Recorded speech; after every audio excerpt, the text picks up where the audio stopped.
I'll go back to let's see Neopets Darkest Faerie. Where, as you can see, we're forced to play as Tor, but the game doesn't tell us that. Which is kind of weird. Man, look at that. She really does play really dirty. She'll...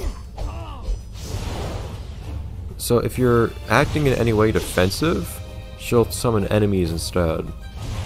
You have to goad her into attacking you by looking like you're just running around at random.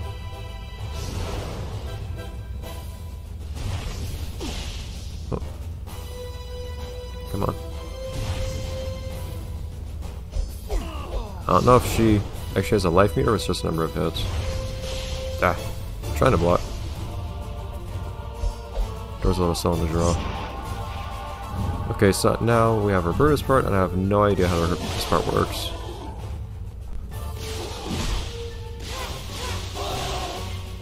I don't know if it's just as simple as hitting her. Oh, well geez, how did I get that last time? No, that's the herb.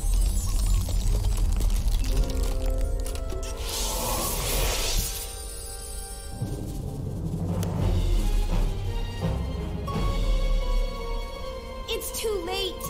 There's still time enough.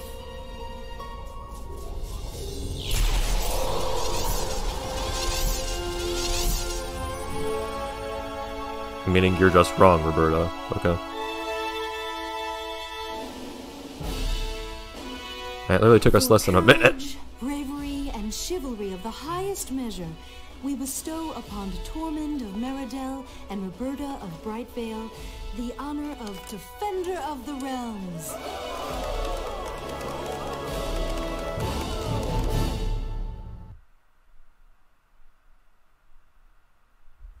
Cool. Well, that was a pretty straightforward fight. That was over kind of quickly and suddenly. The last minute connection between the different elements and the 6 characters was kind of cool. But, alright, sure. The legends are still here.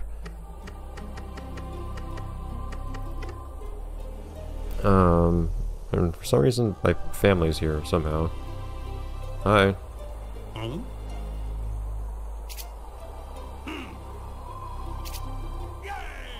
This feels strangely sudden and perfect. Like you just kind of, like it's basically we just threw the necklace on here and then she's a statue. We didn't even do anything with her. And now we're just here getting congratulated with people we know also being here. Just kind of weird.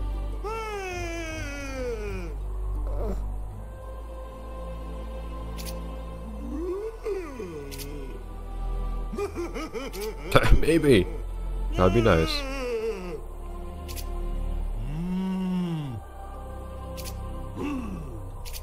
Also, I should probably see if these guys have different dialogue. Nope, nope. Same dialogue, actually. It's kind of weird, because sometimes there is different dialogue for Roberta versus Dor.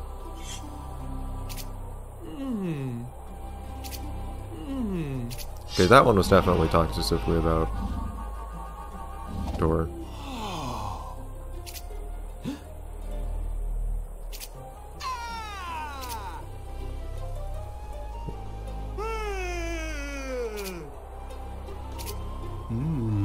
And that one's speaking directly to Tor, but okay. I just run away.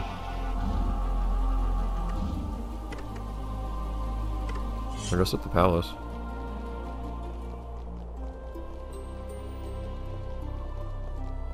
Or could I try to go into the library? Oh. Or anywhere else? No. I'm just kind of curious, because they didn't put down any invisible walls anywhere. Which makes me wonder. I feel like I just left his canvas there. Hey, I can't jump over this banister. I realize I'm kind of wasting time, but If the game's gonna give me freedom, I want to use it. Also, I'm just kind of taking more time to absorb the strangeness of... It's just randomly locked. Of how sudden this was. I won't think they do another fake out ending on us, but this is really, really weird if it's not a fake out. Like, compared to how much stuff there was going on in the entirety of the rest of the game, this rush of an ending would be really strange. And a really weird note to end on.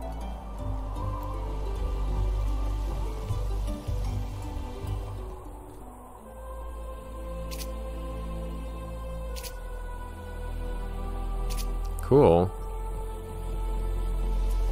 You can still buy stuff. I guess we go the opposite direction.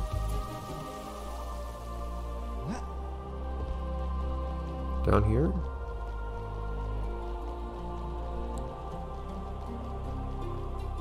We can save, which is interesting. Oh, hey, Lizin. What are you doing here? Why are you over here?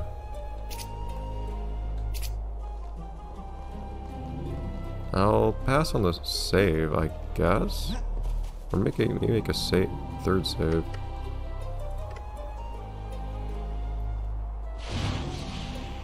It's just Act 4. That was the main thing I wanted to see. What Act would say it was. Okay, here we go. I was all suspicious that the game was just... That was the last thing you'd see, but we didn't see the credits or anything, so that'd be kind of weird if it was just a playable epilogue, quote-unquote, in that one area. Of course, we haven't seen a resolution with King Ultra or the other characters.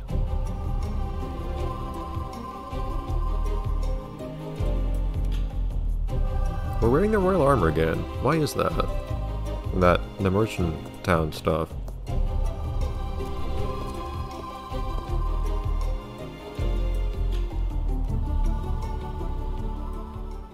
Yeah, who is on the far left?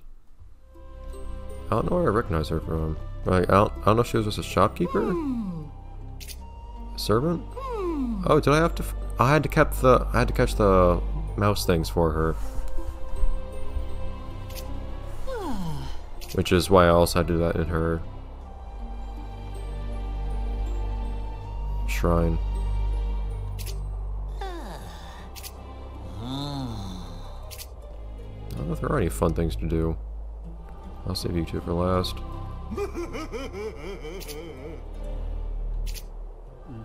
And an epic it was. This was stupid long.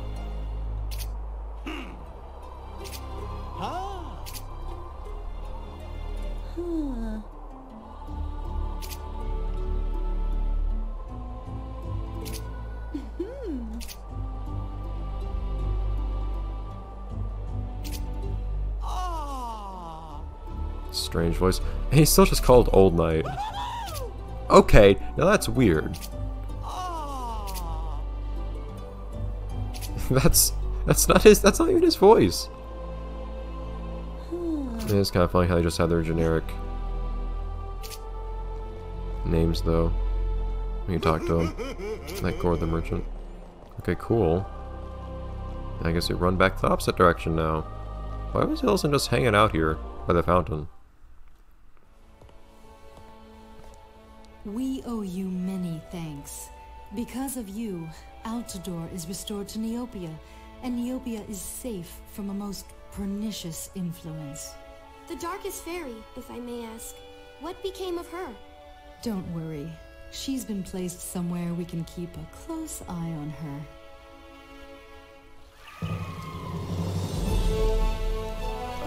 Okay, that's kind of awkward. But yeah, that was one of the least interesting defeats of a boss I've ever seen. That's actually in there. How was I supposed to finish things up in Meridel? That's kind of weird. I never, unless there's a post game. That's kind of odd. Yeah, though that was kind of an off-putting end to a really long and interesting, generally fun game. Also, one random thing that I wanted to see in that cutscene, but I kind of forgot to take a look at is, I wonder if Fiora wears shoes. I think Fiora's only been depicted wearing shoes once in the entirety of the Neopets continuity. Like in the entirety of the history of the site. She normally doesn't wear shoes, which is a really strange detail. But anyways, What was this massive adventure? For one, it was massive, strangely unexpectedly. How much might went into this game? I didn't know Neopets Incorporated was, well, I didn't know that Neopets Incorporated was spelled with a capital P.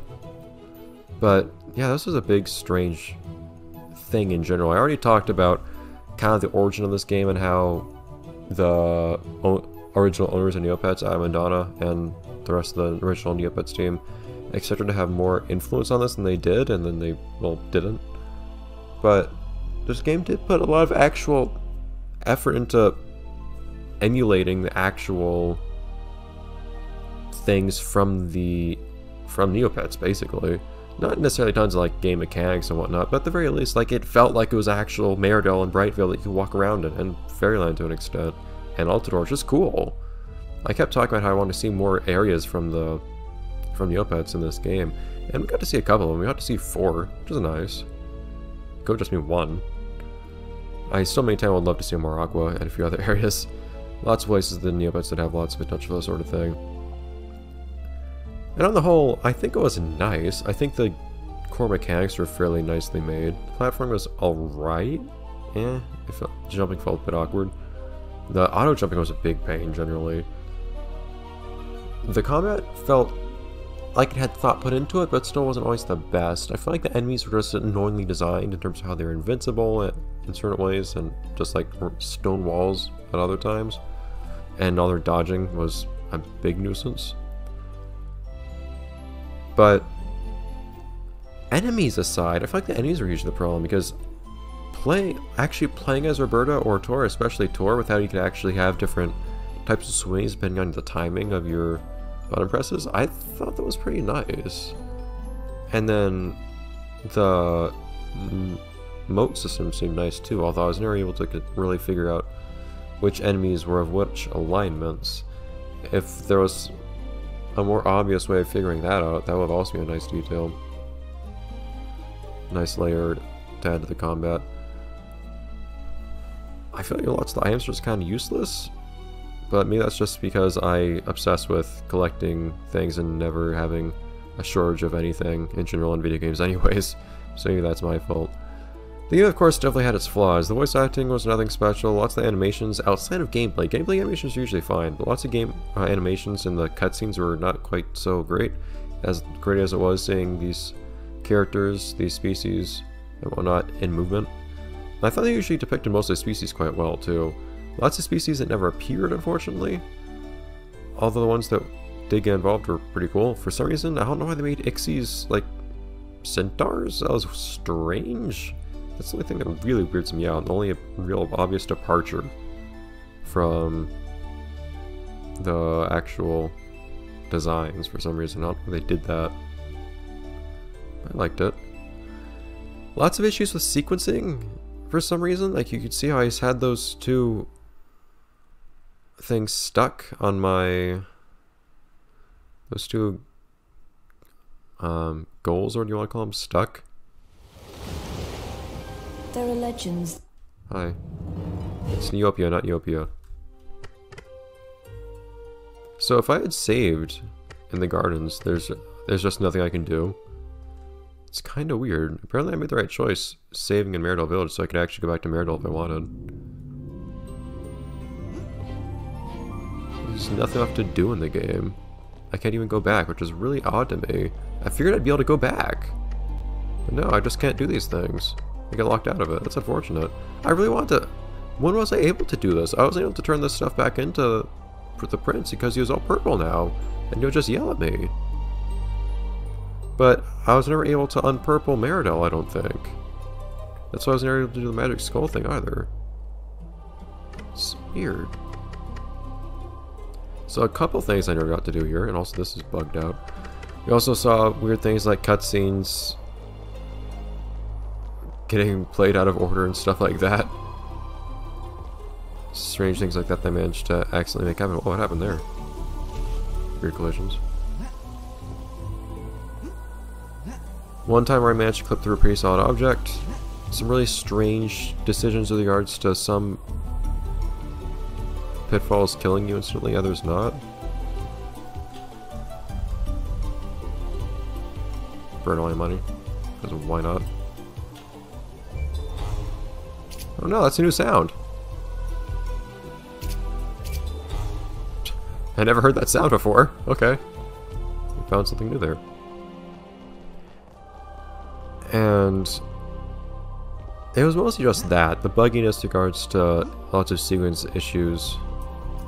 Whoa. A lot more people to talk to. Oh no! Yes, I can buy more jumpies. That really threw me off.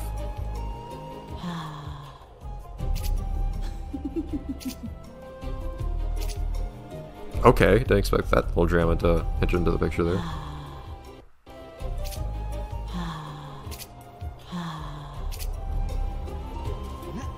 Climb up here. I don't think there's anything to do if I climb up here though.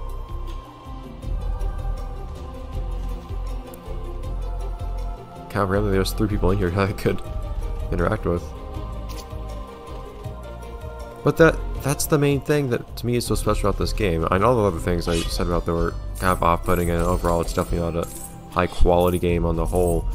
But why is there so much volume to it? I never would have expected that. It's just some licensed game. It's way bigger than it has any right to be. Why is there so much stuff to do? Why is it such a big world? Why is there so much dialogue? And so many things to explore, all these treasures to find, and all these optional dungeons to just do stuff in. It's absurd. This game is something really surprising.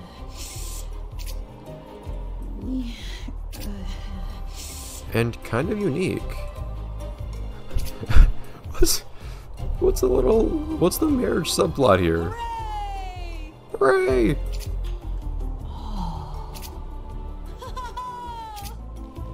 I can't find it. I'd like to write it so I can go back to Brightvale and to Meredell.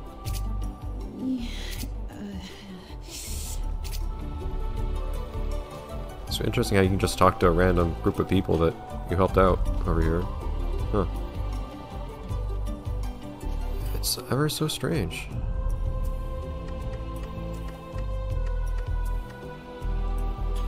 Another thing that was nice, they just have a nice detail on. The menu navigation is nice, like how you can actually I have quick shortcuts to everything here. You can have an item on your hotbar to activate immediately whenever you want, and it's different for each character. That's nice. I still feel like I always felt like Roberta didn't feel as polished. That was part of the reason why I tend not to use her. Is there's just not as much to her, whereas with Tori you have the different types of attacks. The Roberta to Smith doesn't seem to do anything. Well, she does have rapid attacks and aiming and whatnot, I guess, but still, I never felt as comfortable with her. Also, I don't like having to use magic to do stuff. Jump. I'm not sure. But there were things here that were worth seeing. I also appreciate the little bits of lore being thrown around everywhere. The ending is the main thing that really puts me off and is so strange to me. It's so strangely rushed. The rest of the game seems to have not like so much time and thought put into every little detail, but there's a lot to it, so there's still a lot of time put into it. But the ending is just kind of, okay, game's over now. It's such a strange contrast to everything else. I imagine this wasn't very well received, because in the end it wasn't anything particularly special. As much fun as I had playing it, but I would love to see another Neopets game like this one. This is the only Neopets game of its type. There are a couple other Neopets games, but they're all just like puzzle games or something like that. They're nothing with a big story like this one where you actually get to see the world and its characters, which I love. One thing is, Neopets itself has... I guess you could say this is how Neopets is itself. It's quantity over quality when it comes to lore and characters and whatnot. It has tons of characters, and not much in the way of events and stories that use them. Some, but not a lot. And there are stories of some characters like Hannah, the Usul, or her boyfriend, or Sophie the Swamp Witch, or her brother Bruno. Things like that. That are to some degree engaging and teach you things about characters. the story I was talking about just now, in particular being the Tale of Woe. Places have some degree of history, like the war between Meridel and Darrigan Citadel, which was a nice thing to reference in this game's opening, by the way. Lord Darrigan had nothing to do with this game in the slightest, but they included that little detail as a little nod to the game's history, which was nice. And I like that. They played... It felt authentic. It feels like Neopets, which is a great thing to accomplish, especially with us not having any input from the original people. And that's the special thing that it has, regardless of how well it actually was made as a game. It's the world of Neopets that you get to run around in and interact with people in, and do things in, and see. And hear people speak in, things that you never get to see on Neopets. Where you have so many characters that don't really do anything, you never see involved in anything, rather than just being on a single screen where they just have a name and maybe a line of dialogue or two. Like, we got more characterization for Skarl, for instance, in this game for King Skarl than we ever got on the actual site, as far as I'm aware, for instance. Even though it wasn't a ton in this game either. Which I think is something worth appreciating. Even if there would never be something else like this again. So that's a Darrigan Drake up top. You never see that Drake in the game. Oh well. In any case, I hope you guys enjoyed. The few of you that actually stuck around through how incredibly long this was. It overstayed its welcome a little bit. I think if I wasn't playing this in a Let's Play, if I was playing it on my own time, alone, I won't have had any issue with how long it was. But, oh well. It definitely took up a lot more time than I expected on this channel, and it was definitely past time for this to end, but I enjoyed it. I was happy to do it. I know some people do remember this game kind of fondly, probably for the same reason I did, I imagine, for this being a foray into the Neopets universe that we never got to see until then, and have never seen since.